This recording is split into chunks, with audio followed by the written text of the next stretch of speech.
राष्ट्रपति Donald Trump ने Iran को पूरी उसकी सभ्यता मिटा देने की धमकी दी थी, लेकिन इसके बाद 8 अप्रैल को अमेरिका और ईरान के बीच सीज फायर हो गया।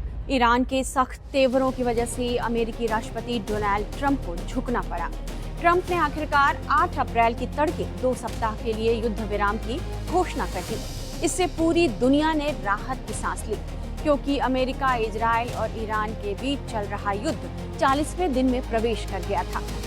इजराइल ने भी ईरान के खिलाफ जंग बंदी पर सहमति जता दी, लेकिन अमेरिका और ईरान के बीच हुए युद्ध विराम के बाद भी ऐसा लग रहा है कि खाड़ी देशों में अभी भी स्थायी शांति नहीं आई है, क्योंकि इजराइल का लेबनान पर गुस्सा बना हुआ है और इजराइल लेबनान पर ताबड़तोड़ हमले कर रहा है। इजरायली वायु सेना ने 8 अप्रैल को हिजबुल्लाह के खिलाफ सबसे बड़ा हवाई हमला किया।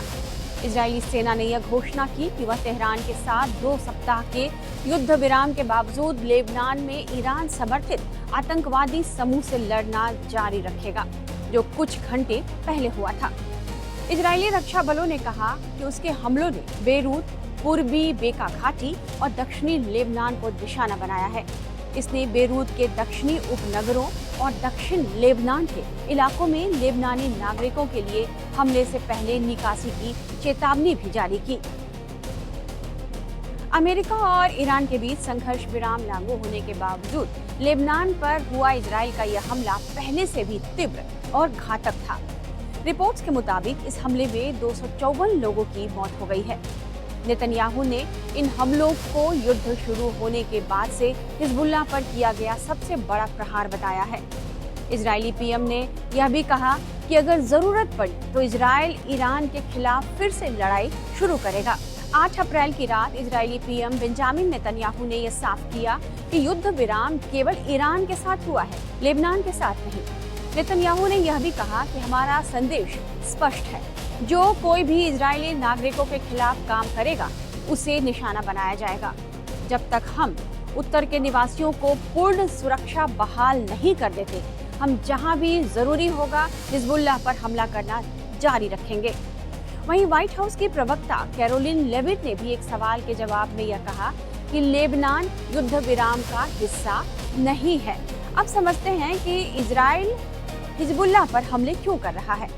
दरअसल हिजबुल्लाह को वो अपना बड़ा दुश्मन मानता है, इसलिए लेबनान में उसके ठिकानों को निशाना बनाया जा रहा है। हिजबुल्लाह लेबनान का कट्टर शिया आतंकवादी समूह है। यह समूह 1982 में अस्तित्व में आया था और इसने दक्षिणी लेबनान पर हमला किया था। हालांकि आधिकारिक रूप से हिजबुल्लाह की स्थापना 1985 में हुई थी। इसमें लेबनान के सताए हुए शिया लड़ाके भर्ती हुए और उन्होंने इजराइल के खिलाफ लड़ाई शुरू कर दी। तब से लेकर अब तक हिजबुल्लाह के लड़ाके इजराइल पर यदाकदा हमले करते रहते हैं। इजराइल ने भी हिजबुल्लाह के खिलाफ कई ऑपरेशन चलाए हैं और इस बार जब ईरान के साथ जंग शुरू हुई अमेरिका और इजराइल की, तो इजराइल ने लेबनान पर भी ताबड़तोड़ हमले किए। इजराइल का यह आरोप है कि हिजबुल्लाह को ईरान से समर्थन प्राप्त है।